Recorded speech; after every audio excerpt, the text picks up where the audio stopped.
Okay, welcome everybody. Thank you for coming. I'm gonna assume more people might kind of trickle in. Traffic sounds like it's been a bit of a nightmare. So hopefully more people can join us. My name is Brian Miles. I am the Associate Director of the Bill Reid Center at SFU, not to be confused with the Bill Reid Gallery, which you are sitting in. We're a little research center up on Burnaby Mountain. We manage an archive of historical images, primarily pertaining to coastal First Nations and their material and visual heritage and culture. So I just want to quickly, I guess, introduce the fellowship that Carrielynn is taking part of, because it's important. We have some people and some organizations who have supported this initiative, and it's just important to thank them publicly.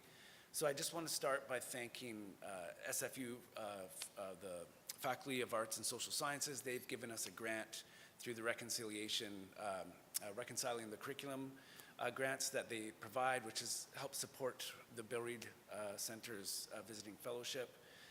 The Panzareski family as well, Gail and Cindy and their late father Charlie have supported the Bill Reid Center early on. We used to live in the basement here at the gallery before it was finished. It was cement. It was like a little bunker, and we did our work down there. And the Panzereskis supported us from those days, and also the Anfields. Frank Anfield has been a very long-term supporter of the center. Nothing would come from the center if it wasn't for Frank. He supports our day-to-day operations. So, really important thank you to those people.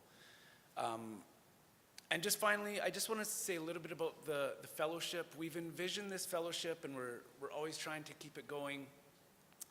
It's a way to kind of honor Bill Reid's legacy, and as a kind of bridging figure between the Indigenous world and the settler world, and kind of bringing important knowledge to the fore, and kind of letting the public kind of engage with it and discuss it.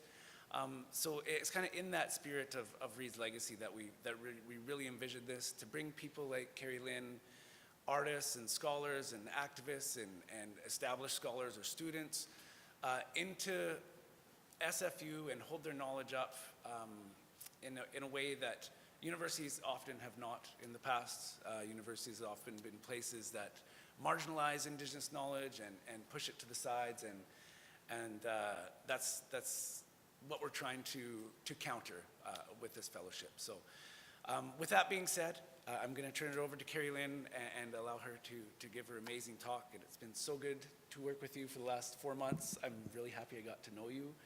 And this is it's been so interesting for me to just be a part of this and learn this stuff, because it's just fascinating. And yeah, so I hope you all enjoy it as much as I have.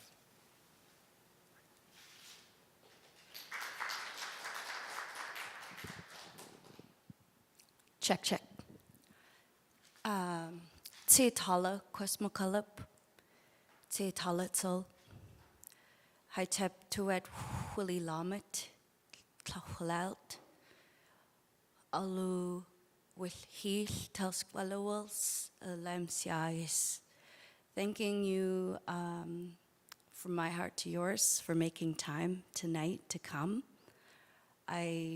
I'm genuinely passionate about this work, and to share it is many good things. For those of you who traveled and braved the hectic drive, thank you. I hope this work and this presentation is grounding. Goat will asks a lot of me, and I couldn't get mad on the way here. Or things would probably start spiraling, and so I just held on, and I knew the right people would come, and that you would come because you're genuinely interested, and so thank you for that. I did invite a relative from Tsleil-Waututh to come and welcome us. I told him 7 o'clock, So he will be here later. And I was kind of going back and forth with Brian about how that worked out. He might show up anytime.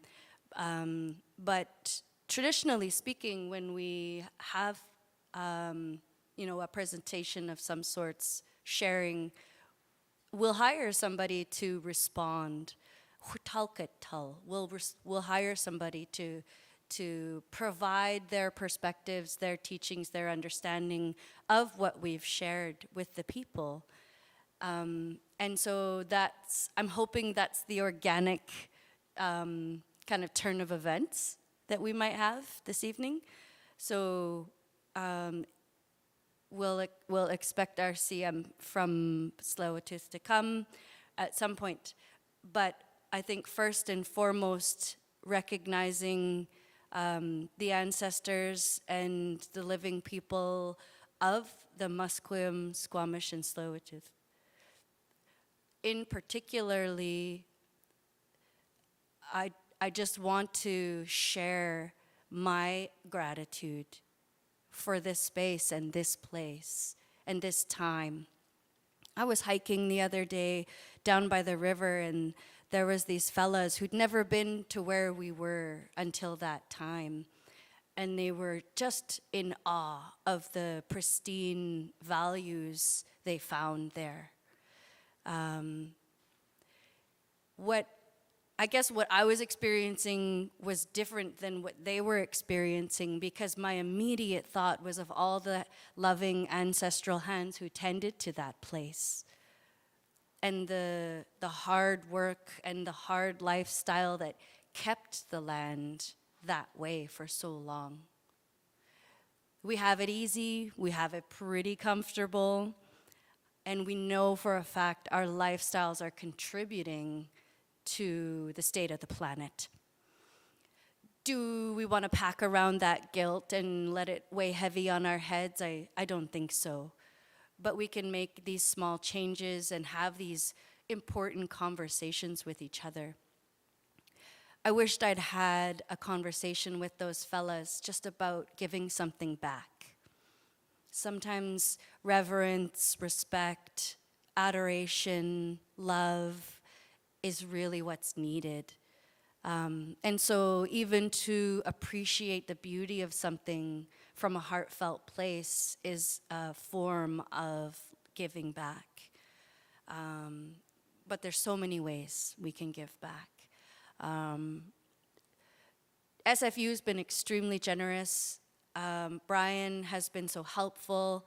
We didn't really know what this fellowship was going to look like. They called and said, "We have a fellowship here," and I was like, "Oh yes, I've had a fellowship in the past," and I focused on goat wool. The Neotero group out of the U.S. pulled together artists from all over, and I really wanted to work with goat wool again, but this time to piece together all of the methods from harvesting, whether that be off the bush or from a pelt, and then learning how to spin is recent work for me. So pulling that all together, start to finish, create a little booklet, so that all that information's in one place. I did not find it all in one place, and I certainly did not have like an elder with that knowledge. I also feel strongly that it was so cherished and it was so dear that it was kept close to the heart, and it wasn't all written down. So I'm kind of going back and forth about that, but it was through some reading of some Hudson's Bay documents that go way back about the influence of woven blankets from Hudson's Bay and how the readiness and the quality and the beauty of those blankets at that time had an influence. And we started to see the decline of the woolly dog, and we started to see people spending less and less time doing this laborious work of retrieving wool from the bushes or from the goats. Anybody who knows a little bit about hunting goats, they're one of the most elusive of all. And I think not almost, but I think they need to allow us to do our work. We don't tell them what to do. They allow us to hunt them. So before I begin the official presentation, I just wanted to share a song. Let me think. I've got a song in mind, but it just came to me this week. And I learned the term for the Milky Way is Taluamet. Okay, the Milky Way. And this is upriver Halq'emeylem. The term for a ceremonial dress or shawl is Luamet. So those are they're spelled the same, they sound the same, and if we recognize the work that a person does when they wear a ceremonial dress or shawl, we start to see some really powerful correlations there. And so I was inspired by the term Luamet. And I'm going to share a song and then begin the presentation. A'alta Xémóntalot, a'alta XwChí li Cheam qualstat, tsi tala quasmocolab.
That wasn't the song, but we'll go with it.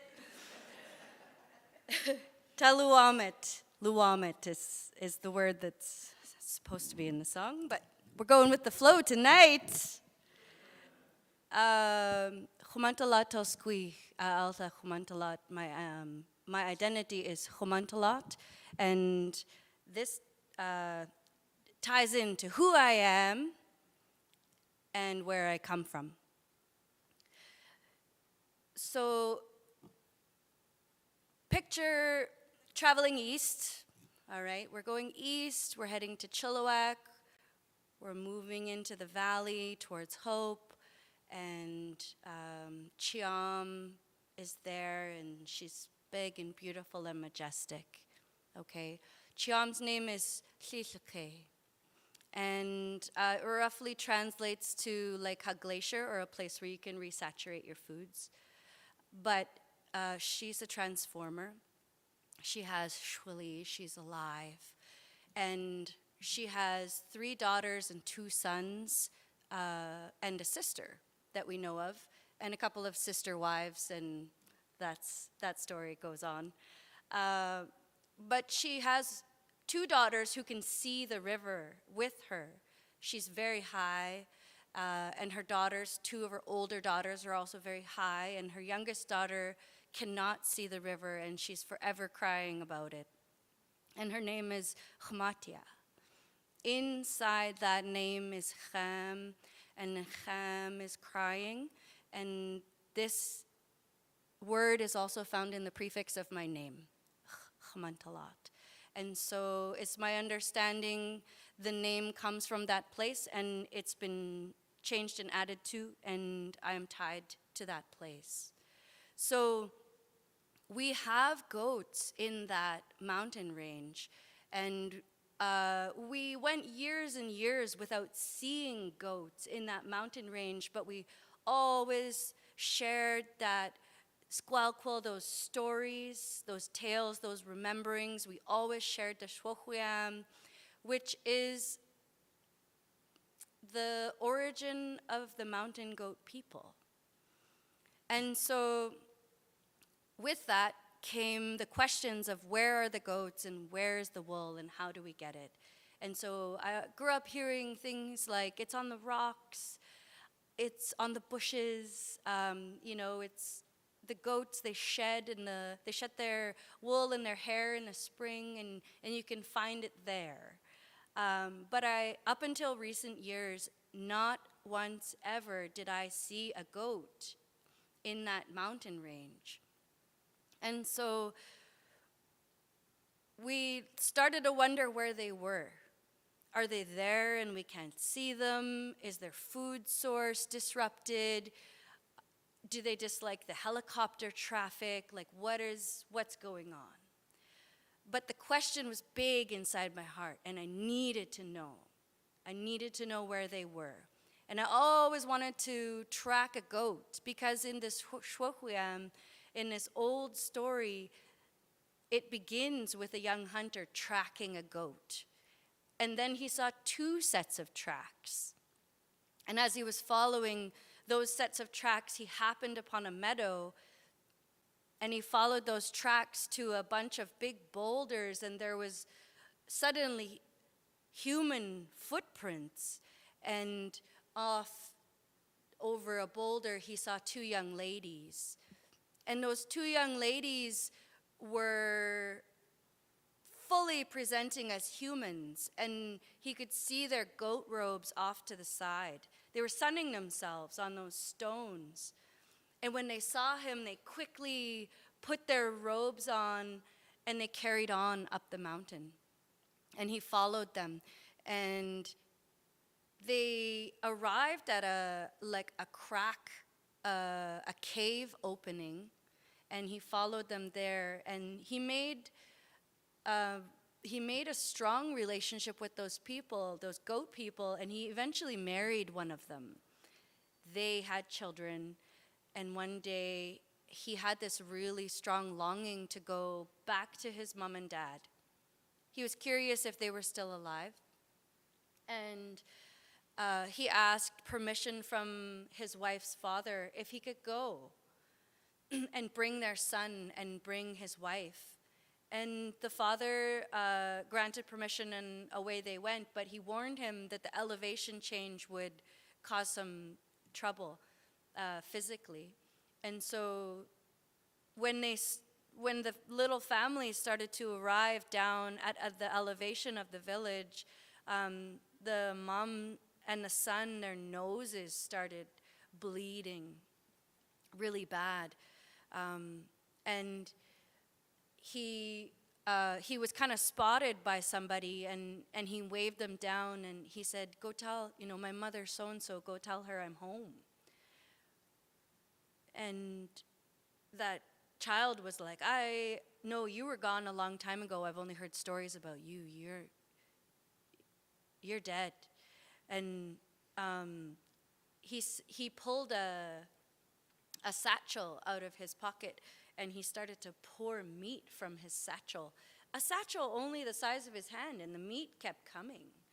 And the young man's like, okay, I'll go I'll go find your mom.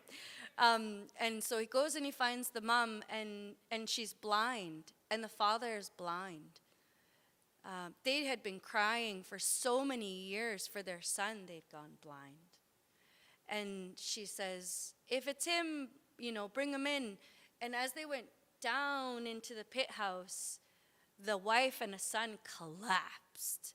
It was too much, too fast. And the son, who had gained, he'd gained power while he was in that mountain with those goat people, and he blew on his wife and his son. And they woke up, like he really wanted them there and to meet his mom. And his mom is feeling his face, and is it really you? And he pulls out his satchel and he starts dumping meat, and the pile just grows, and there's this big pile of dried meat on the floor there. And they really believed it was him. And he blew in his mother's eyes with all of his heart, and she could see. And so those descendants of that man, his name was Sewells, those descendants of that man became the people who live in Cheam. That's the XwChí. And so we're goat people. We're attached to that mountain. We're fixed to that place, and we're fixed to the goats. And so it's so important. This is a bit of who I am in a more recent context. And so my great-grandpa and my grandma are there carding wool. His name was Henry, and she's still with us. Her name is Amy, and she knits sweaters. Sorry. And my other grandma is the tall one with the white hair.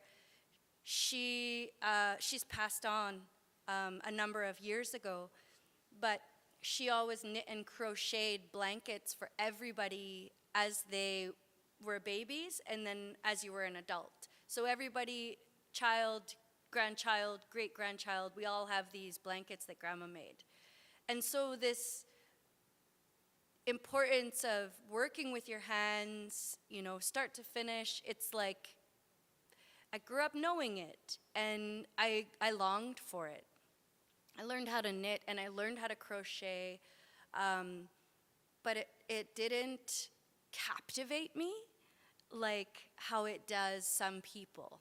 And so I don't particularly enjoy knitting and crocheting. I think they're beautiful, beautiful work. But during the pandemic, during the time when we were all slowed down, and the time just went on and on and on, we called Grandma to the back deck and asked her if she could begin to show us how to process wool. And she was so happy to do that. We processed sheep's wool, though. And so when you see her here with the sheep's wool, she's showing us how to wash it and bleach it and pick it, and all of these things are very important for working with wool. But I still had lots of questions. Oh, thank you.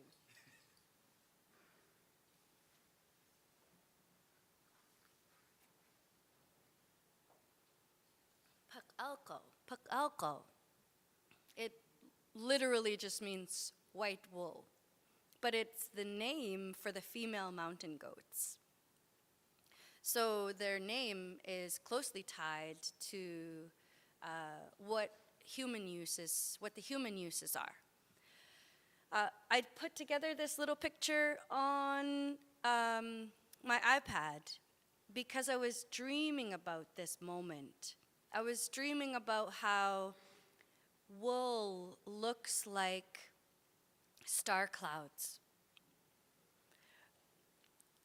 And as dust clouds in the universe erupt, what comes out of them turns into earth stuff.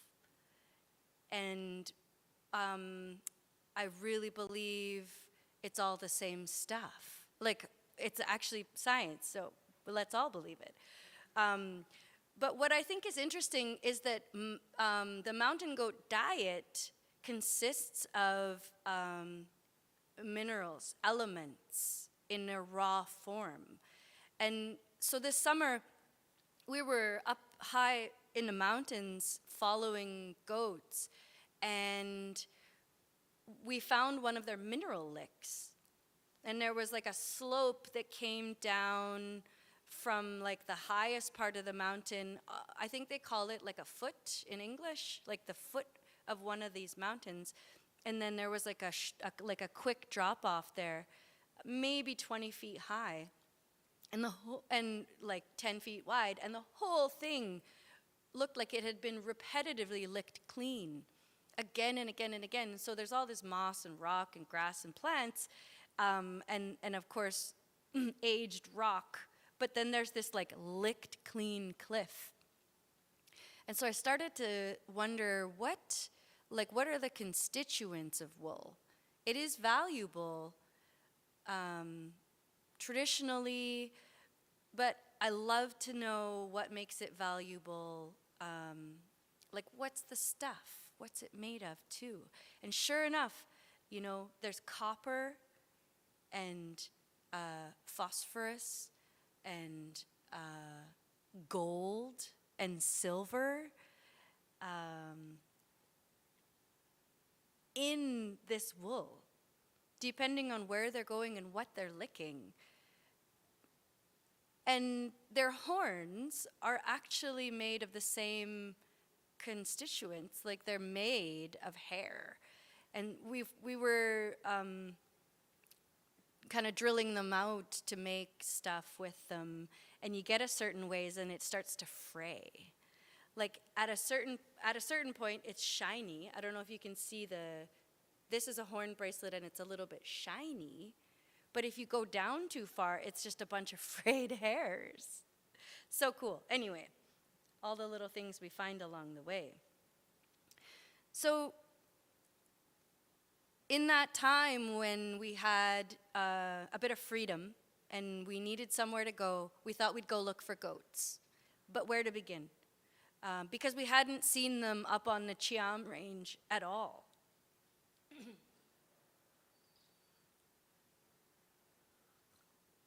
So I started looking on hiking pages. Hikers go to high places all the time and take pictures and post them.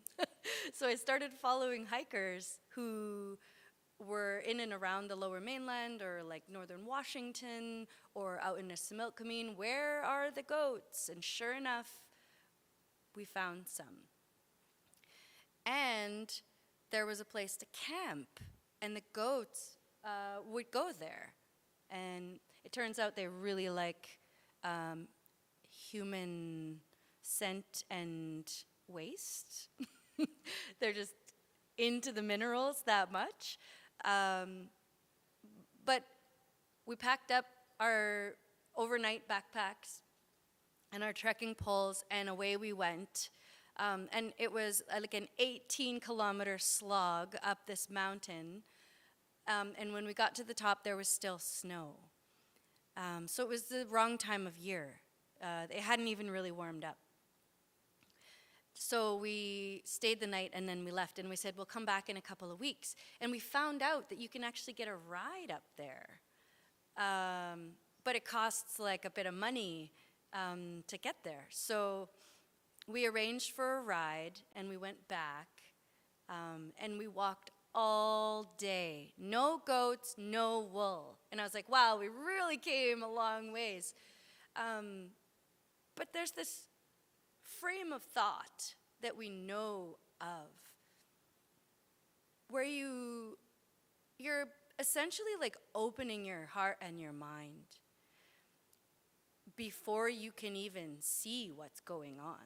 These things are always going on, but unless we're in the proper state of being, we can't see them.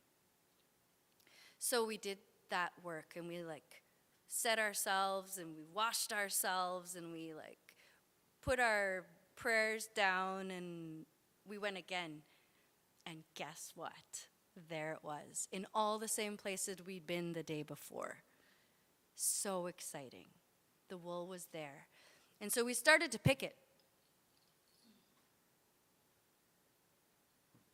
This much at a time. And I don't know, I'm super thrilled at a piece of wool this big on a bush, and I will hike a big cliff to go get it because it kind of makes me high inside. Like, it's super exciting. Because at the end of the day, if you get this much all day, you've got a nice little ball, and it accumulates. And so in our hikes, my partner and I, we eventually started to see goats too, and kids and nannies, and their behavior is so interesting. Like, they're constantly jockeying for like position together, and they're like fighting and licking the dirt, and they're so interesting. And as we kind of collected the wool, I thought, well, what now? What? We've got some wool. Now what? Really felt like they were kind of letting us in. I felt like they were letting us in. And so we didn't want to say anything or tell anybody. It felt really special. No pictures on the internet. We weren't telling any stories, because the first thing somebody says is, "Where?" And it all felt really precious at the time. There's one shedding on his shoulders. The males will shed ahead of the females by a couple of weeks, and they'll kind of start head to toe. As they're walking through the bushes, naturally it comes off like head first because it's getting pulled off. Are you seeing the same thing, Alan? And so, as I held the wool and began to build up a little collection of it, and I wasn't doing anything with it, it started to make little demands. I had it sitting in a plastic bag, trying to keep the moths out. And it was almost like the bag was like shaking and like, what about me? Like, oh my gosh, I was having these dreams that it needed like a treasure box because it's treasure. And I ended up talking to my grandma, and she sent me this box the next day. She dropped it off the next day. She had it in her trunk, and she didn't know what to do with it. And it was the perfect size for what we had. And I felt, again, like, okay, we're on the right path. We're on the right path. Let's just keep going and see what happens. And I took a little trip to a wool shop and said, do you have any, like, spindle whorls? And she had a drop spindle.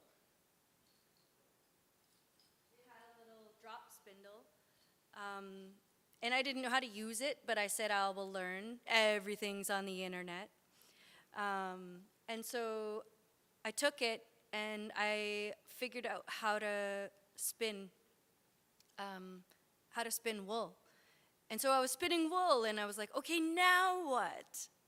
What are we doing next, wool? And sure enough, somebody called and said that they wanted some. And I didn't feel right selling it. I didn't want to market this as a product. What's it worth? How much work is it to go get it? What's the traditional value? How do you even quantify the value? Who am I to say it's worth X amount of dollars? All these things. And so I asked for a trade from the person who was, they're actually building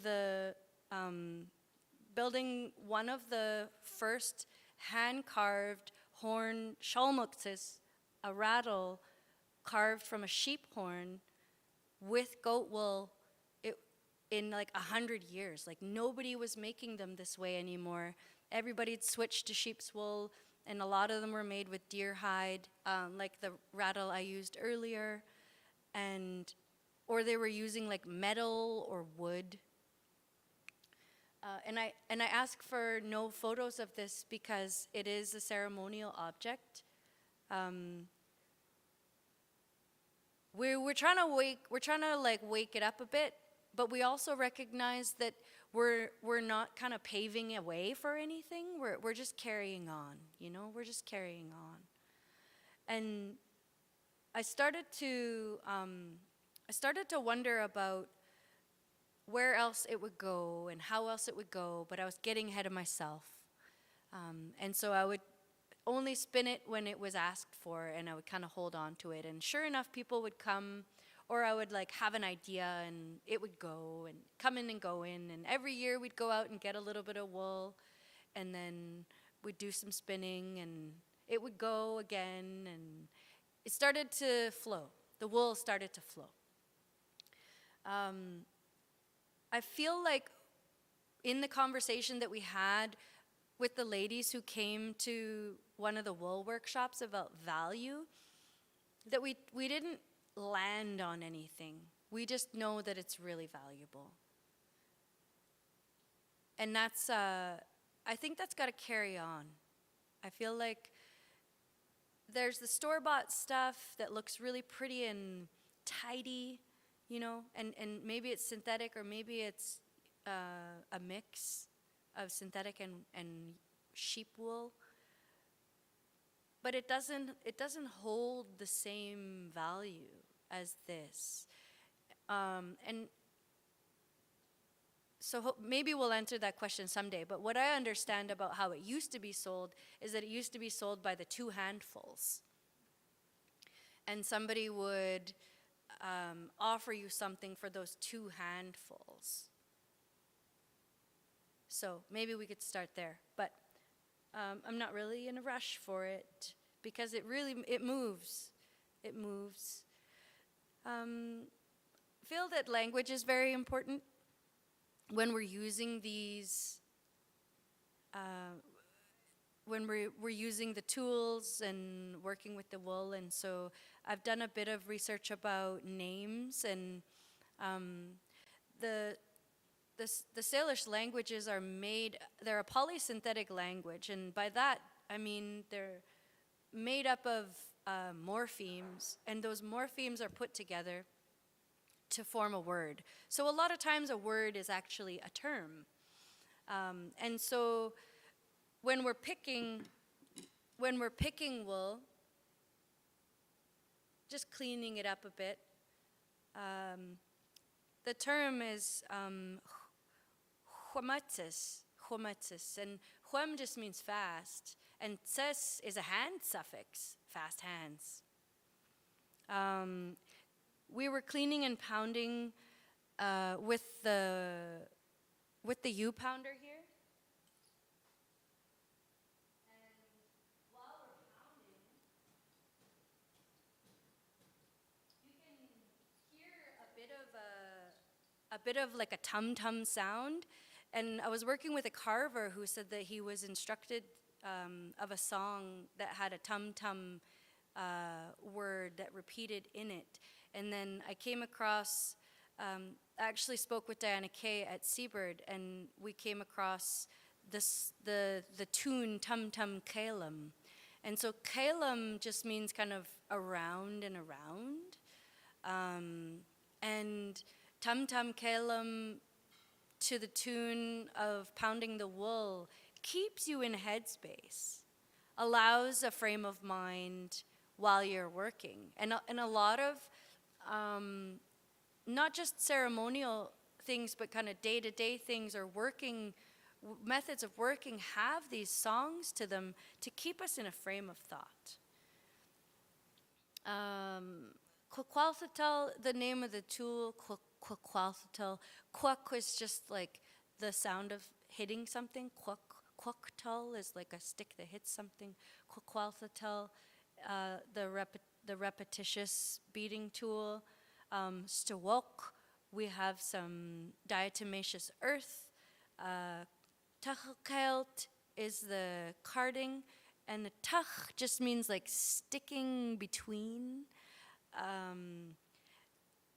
And then stretching it out, tachelt, stretching it out, and spinning. And this is the one I didn't really have at the beginning when I presented this presentation the first time. We didn't really know of the song for spinning. But we knew the name. The name for the spindle whorl in upriver Halq'emeylem is Xémóntalot. And that is, in part, it makes this sound in a really quiet space. It's like salt, like as you're spinning. But salt is a counterclockwise motion. Salt, sea salt is a progressive of salt. So it's like in motion going counterclockwise. So sea salt awesome. So sea salt awesome is about going counterclockwise in circles. That tells you exactly how to use the spindle whorl. And we were wondering a little bit because I spoke with a weaver, Navajo weaver, and I said, how do you spin? And she says, oh, we use the S. We make an S coil with our ply. Okay, you make an S. And so there's only S or Z in a world of spinning because there's spindle whorls all over the world. There's S or Z. Are we S or Z people? Well, Salish people, as a rule, are counterclockwise people. And so it makes perfect sense that where Xw'chí locks that in, counterclockwise spin. We'll figure out the song as we go. So here's a little bit more about XwChí.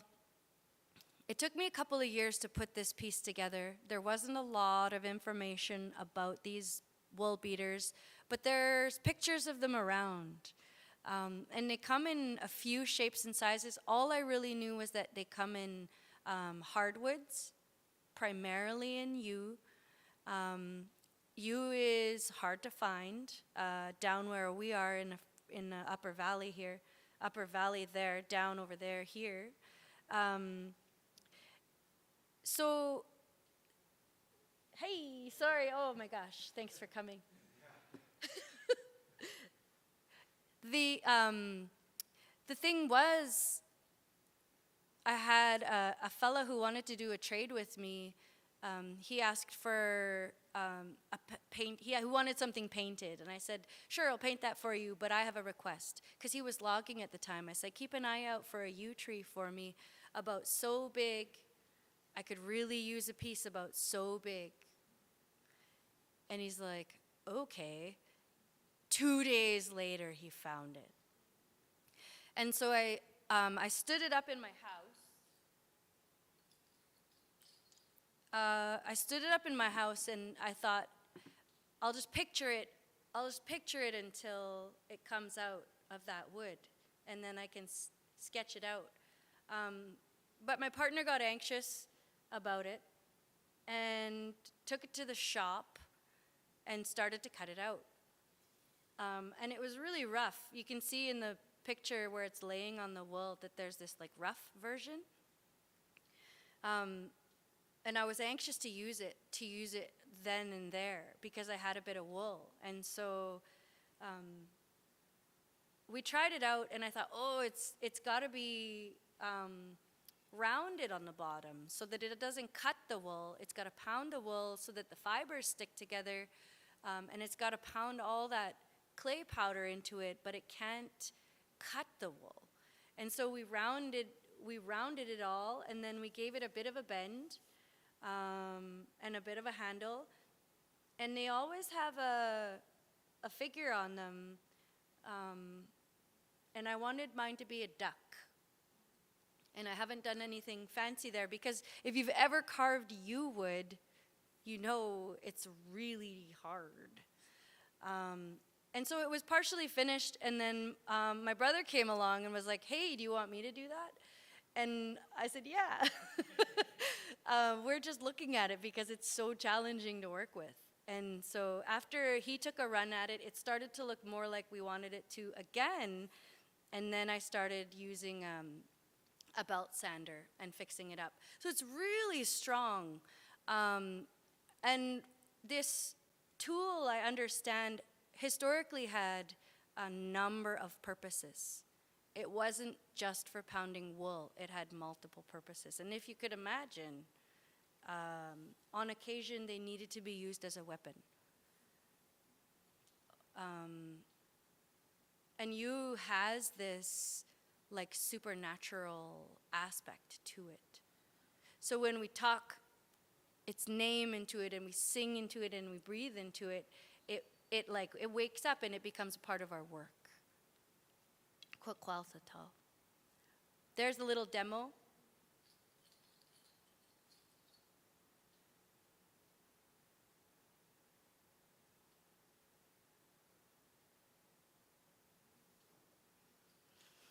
We pounded wool here, upstairs, and everybody pounded until they were tired.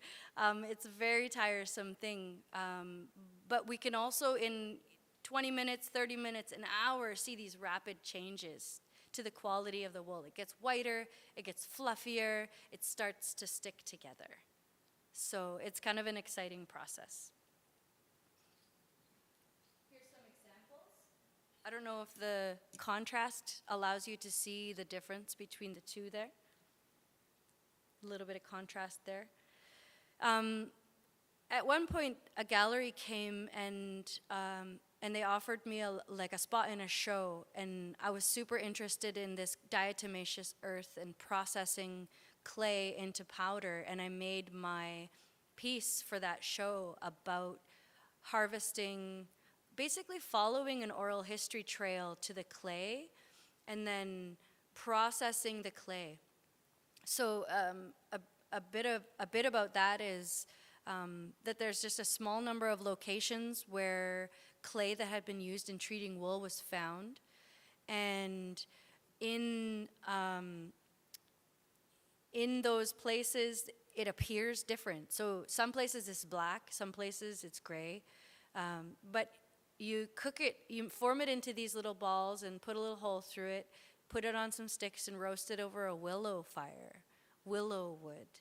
And then when it's cooked to the point where it's ready to crumble, you can store it in those balls. And when you're ready to use it, you grind it down, mortar and pestle, and shake it with a little bit of water and on top of your wool and pound it until it's gone. Now, there's other ways, of course, to use it, not just with raw wool. There's a place up in Chilliwack called XwChí, also known as Coquilitza. And Coquilitza is, it loosely translates in English to beating the blankets. And so once a blanket is made, you can also clean it by putting water and XwChí on it and pounding it until it's dry. What I love about this clay powder is that it's an insecticide. It kills the bugs from the larval stage. And we had some examples of that when we opened our treasure box, and there was like little dead guys in there. It's microscopic seashells, and so when the larva tried to ingest it, it just like shreds them. But it fluffs up the wool, it degreases the wool, and then it's an insecticide, and it helps the hairs stick together. So this, like, all in one, like, it's fabulous.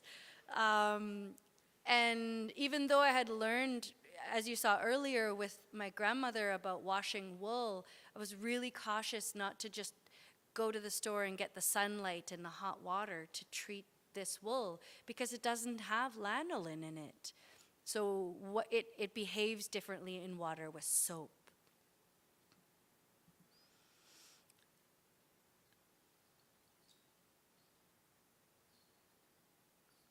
I do just get that from the horse and tack store now. It was like a lot of work to process the clay, and the clay didn't turn out as white. But you can buy bags, like you can buy like a 10-pound bag for $5 from the horse store. So that's my secret. Now, Learning how to, I didn't know how to card wool either, and I asked my grandma, how do I like card the wool? And she's like, oh, I don't know how to card mountain goat wool. But she had this, we had it upstairs, a hand crank carder, machine carder, and she said, bring it, bring it over and we'll blend it with sheep's wool and we'll see how it looks. Because the hairs are so short on the mountain goat wool, she thought it needed a 50-50 blend. And so she showed me how to use the drum carder with a 50-50 blend, and gave me a quick rundown of paddle carding. I really prefer the drum carder because it's fast, but sometimes you just have more control with the paddle carders. I was looking into like traditional methods for carding, and it looks like, some people were using combs, like opposite facing combs. I heard one story about burdock cut in half and like fastened to something, but that would be super brittle and probably break off in your wool. So I haven't experimented with that, but keeping my ears open for other ancestral carding methods. Lots of talk about spinning, but not as much about carding.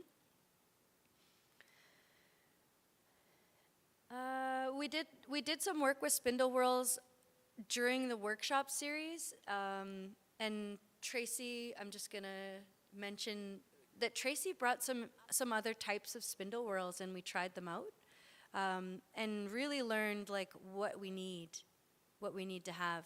I had this one commissioned from this one. I had this one commissioned from a guy who's actively spinning in Tulelep. And so he knew like about size and weight. I think it could honestly be a bit heavier, but I guess this was the wood he had that day. And then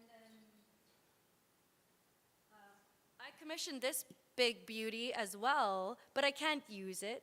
I know, I'm shaking my head. Because first of all, this needs to actually fix in place. We'd likely need this shaft to be much thinner, but the weight is awesome because this is maple. So it's quite heavy. So hoping that this can be more than a decoration someday and that we'll get the right sized.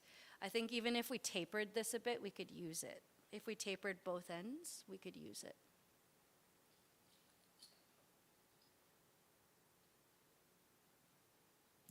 We were looking for spindle whorls, and there's lots of pictures at SFU, but they don't give you an idea of how small they actually are.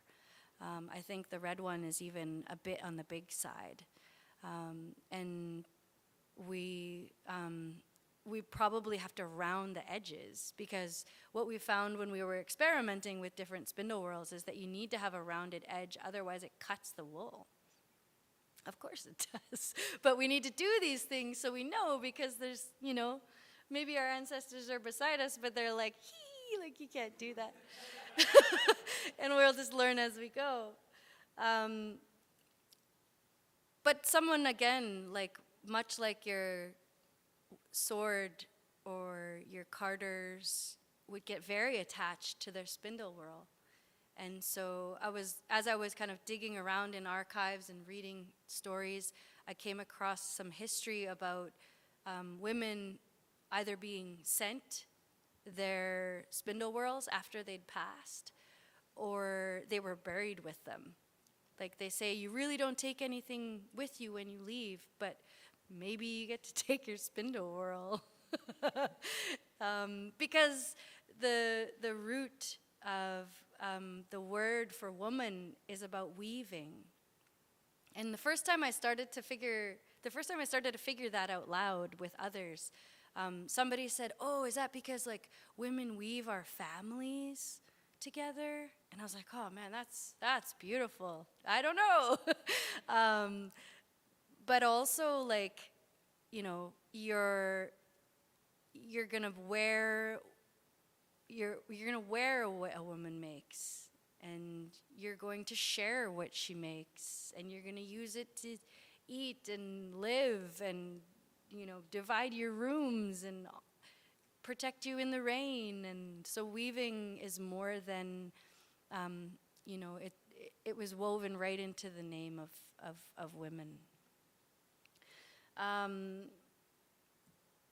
We had one little video clip emerge during the fellowship of spinning and of beating wool. These are, sorry, I don't have the video clip with me today. But we figure what this elder's doing in this old archival photograph is she's creating the 2-ply. And so when you're spinning the first time on your leg with your spindle whirl on the floor, you're getting that first twist. But what she's doing here, where she's got the wool kind of draped over the loom and she's twisting it back, is that she's creating that 2-ply twist, getting it ready to weave. And she's got a very large ball of wool. Like, I honestly think after having a whole goat's worth of wool, that ball is like almost a whole goat's worth of wool right there.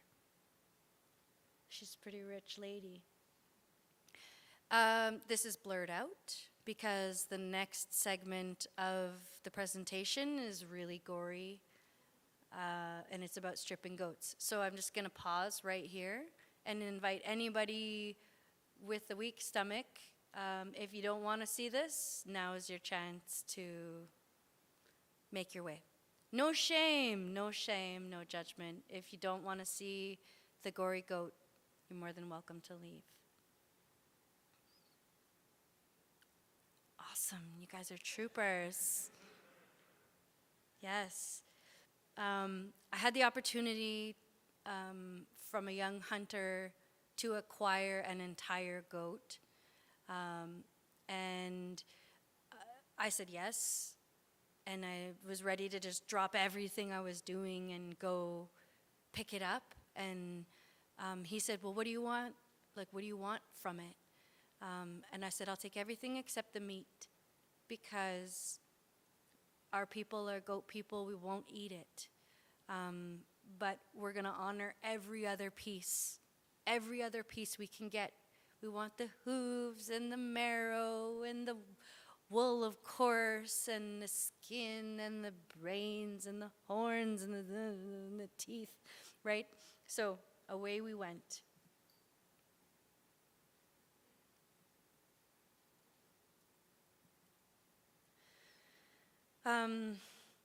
The first step, because the hide was fresh, was to get the hair off. And I'd heard stories about people kind of strong-arm, just ripping it off. But what I wanted to do was get all the hair off nice and clean. And so I used a combination of lime and water, powdered lime and water, and I made a paste on the skin side of the hide and then closed the hide back up and put it inside a container. I didn't know how many days that was gonna take. I really was not sure if it was gonna work.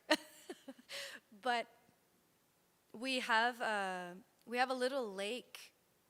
It's actually called XwChí, which means like pea pot, down on the back end of our community, and there's a naturally occurring marl there. And maybe if you're not familiar with marl, it's either lime-rich clay or clay-rich lime. And so I didn't go digging it up, but I found out after I had used lime that marl was likely high, well, that it was high in clay, but also high in lime. I could have used it. So anyways, I made this paste, and then on the third day, the hair wasn't coming off.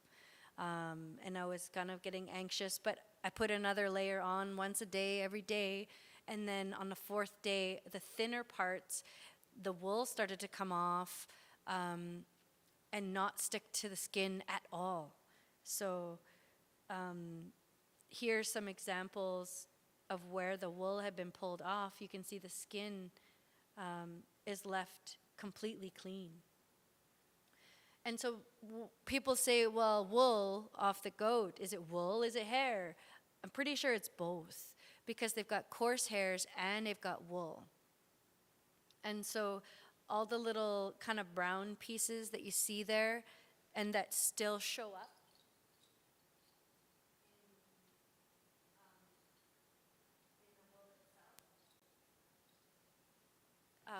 it's pretty hard to get out because it is skin.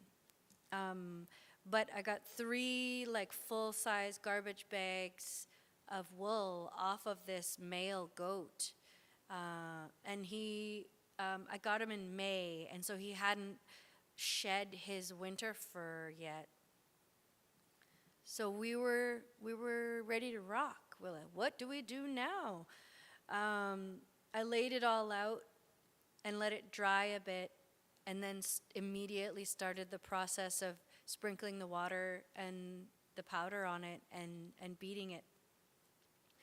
And you know the picture at the beginning of the goat in the stars?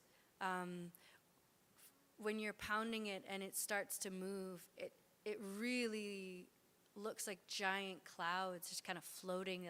It'll like fly up and then kind of drift down. And anybody who was pounding wool was really kind of getting that sense of like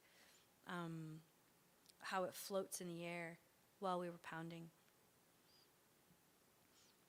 We wanted to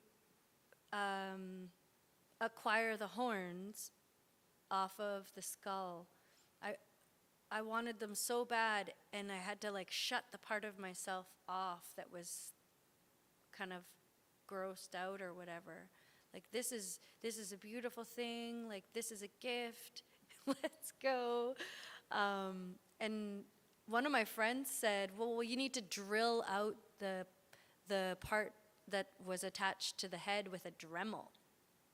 And if you've ever been to the dentist and had your teeth sanded, it's pretty nasty. And I was like, gosh, there's got to be another way. And then I had a picture of it on my Instagram, and Luke Marsden was like, oh, you could just stick it in water and it'll pop out like in a few days. And I was like, you make that sound really easy. I don't believe you, but I'm gonna do it anyway. And so I put one of the horns in the water, and then sure enough, that little piece just came right out. And so I invited him to come and teach a class. Like, we've got some guys, we've got some horns, I've got some horns. Like, do you want to show us how to make a bracelet? And he's like, hey, I've got some horns. I'll show you how to make a bracelet. Because where else are we going to learn how to do this?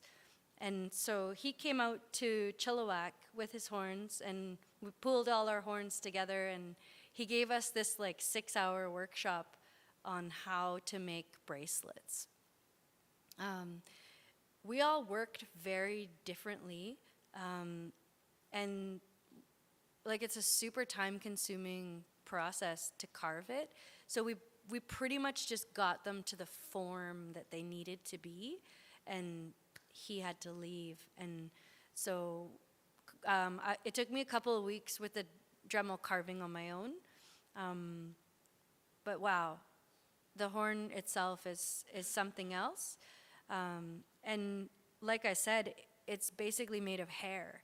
And so if you sand it down or you drill down far enough, it's just a bunch of like hair fibers that come out. So it is kind of a delicate balance between carving it and not carving it too far. Of course, I wanted to know the value of a goat horn bracelet. Like, what's the value of a goat horn bracelet? Historically, you could trade a full-size canoe for one goat horn bracelet.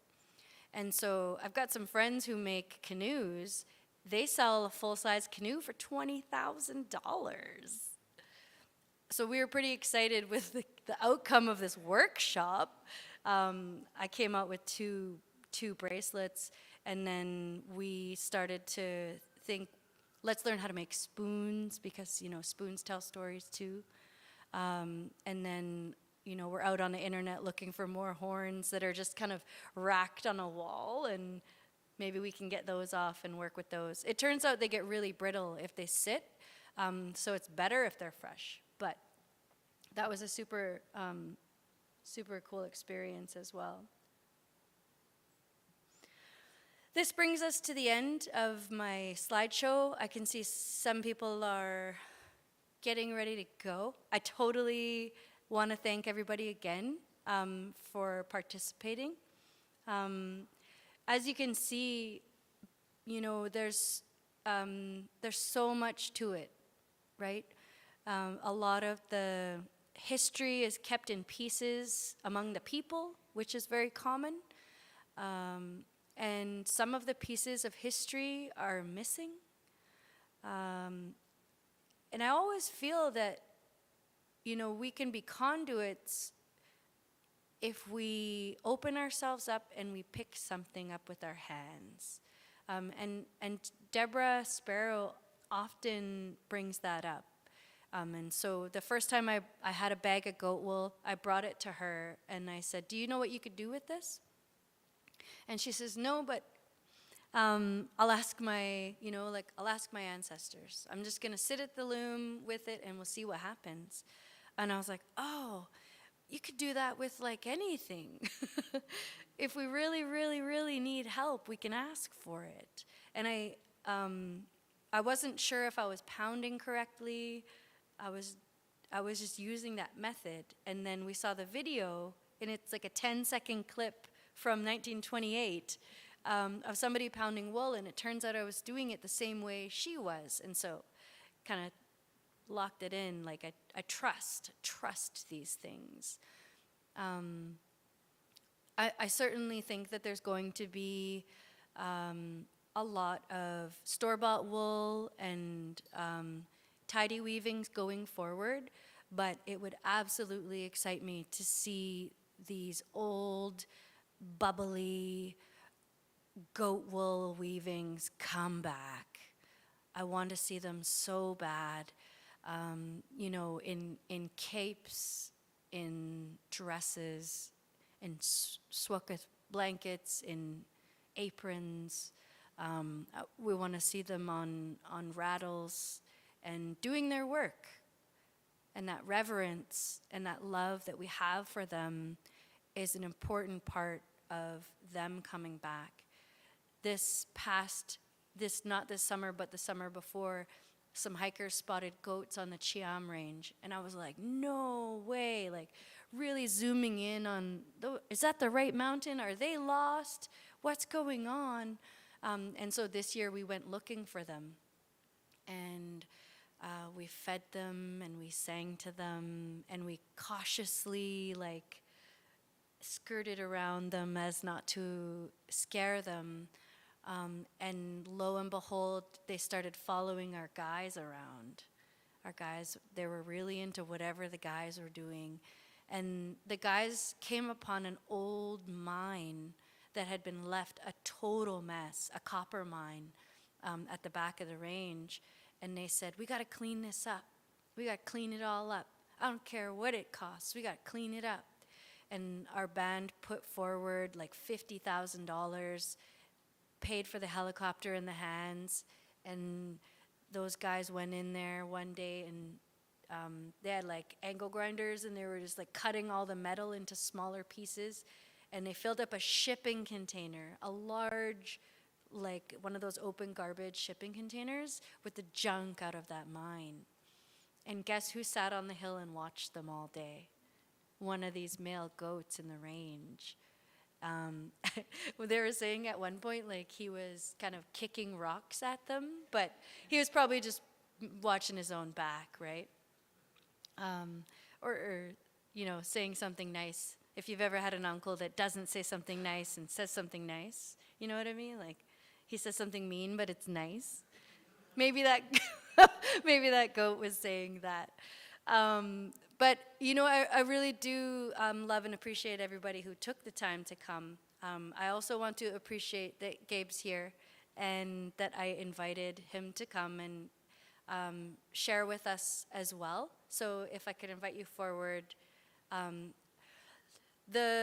What's next? We're gonna make Brian's gonna help me up at SFU, just put together a little document of the method.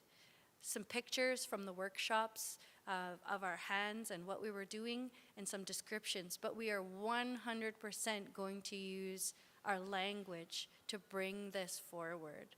And that language and the little songs, they keep it alive. They keep it alive and they keep it connected.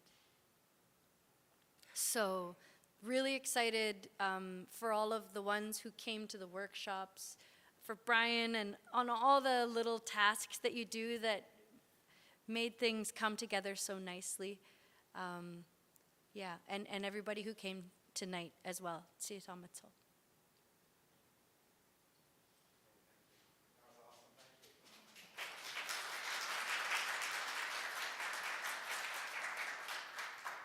Xwalap na Aquatal Heights Apka it's Itala Nishquath Tetzel Namit Alap me Schwapmits it's in Seatish to Nawa. How do you say your ancestral name? Tanawa Xémóntalot Nishquath That ICIs Nishquath was that to Suan Ash. Tanawel Nikwans Gwanat, Schwallowan at the Suan Ash at Humathquirmi, Schotmeshi to Salewatashi, Cheam, Heightsap Awish to Suan Ash, Halq'emeylem ni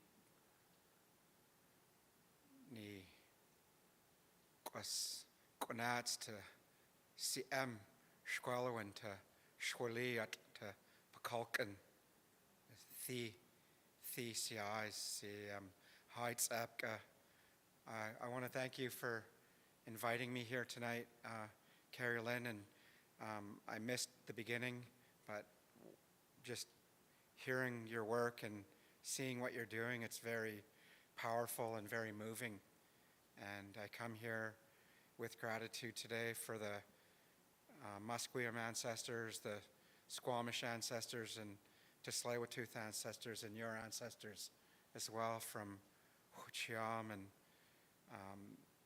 that the things that our ancestors inherited. The mountain goat in the downriver tongue is Pedagogies, and the mountain goat is very powerful in our ways of being. That any profession that we have, anything that we do in our life, the old people would seek that power out, not just attaining the physical knowledge, but the spiritual knowledge and spiritual strength. And they would isolate themselves in the mountains from their families and go through rigorous training. So it wasn't just the physical skills, it was spiritual, mental, emotional.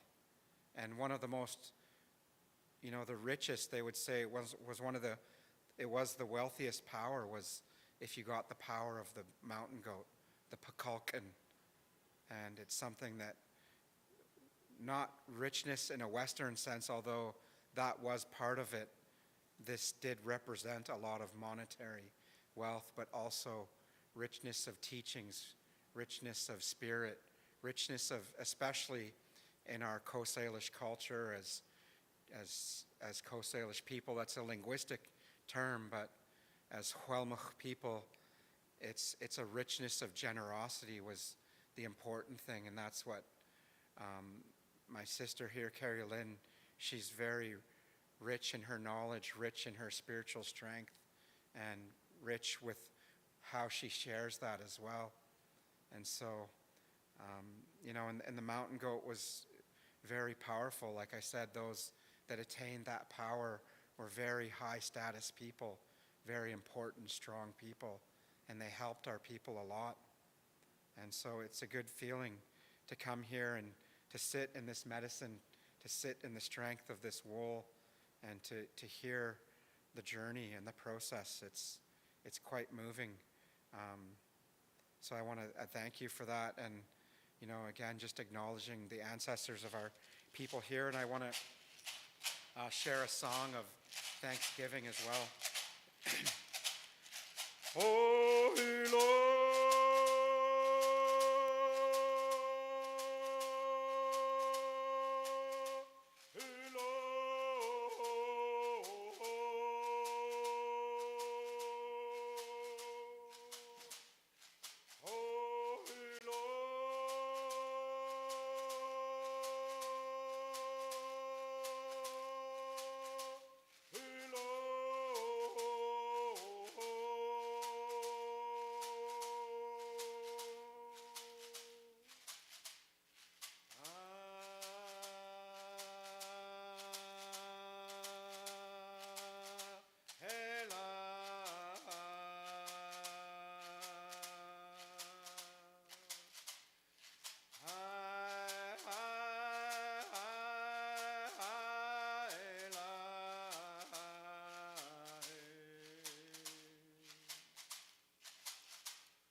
Thank you again. That was a nature song, is a song of giving thanks and giving gratitude to everything that we take from the earth. In our Coast Salish, Huiam, our XwChí, in our Coast Salish histories, at the beginning of time, our people had great spiritual strength, and also we could talk to the animals, and so to us, they're truly our relatives. And so whatever we take from the earth, whatever we use to nourish ourselves, to clothe ourselves, to heal ourselves, we always do that with gratitude. So again, thank you for having me here, and sorry I was a little late. There was a bit of a I just want to give you a little handshake, Gabe. This is important work that Gabe has done, and we just really are honored that you could be here, and we could give you something back for sharing with us. So thank you. Good, and good to see you, Brian. Yes, good to see you too. I was just going to see if. Oh wow, yum. And I was just going to see if if anyone has questions. And before we do, Carrielynn, I would just like to say thank you to you too. And I have a little gift for you. Carrielynn gave me some amazing elk jerky the other day, and I've wanted to give her some kind of treasure back. No, it's fine. You can keep it. But yeah, hopefully you can get a treasure of your own. I didn't have anything quite as cool as some homemade elk jerky, but I'll give you something a little more commercial, I guess. But I'm just curious if anyone wants to ask any questions. And AV people, do we have another mic in case there's questions? We don't? Okay. Well, I can maybe pass this one around. Or if you can speak up for our recording. But if there are any questions, yeah.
Awesome.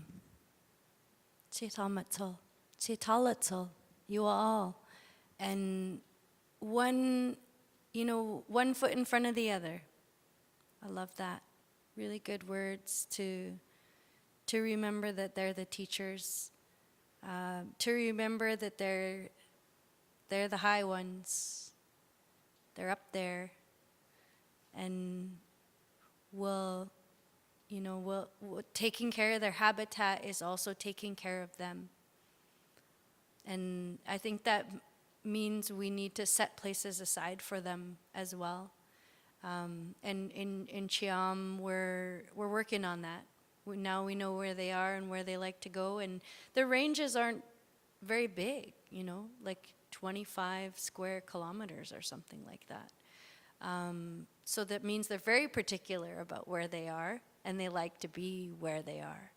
And we'll make sure, that the hikers don't end up going up there, and helicopters aren't landing on their beds and whatnot. So they can keep eating those flowers and licking those minerals. Thanks again, everybody. Safe travels home, and enjoy your weekend. Thanks for coming out on a Friday night. XwChí.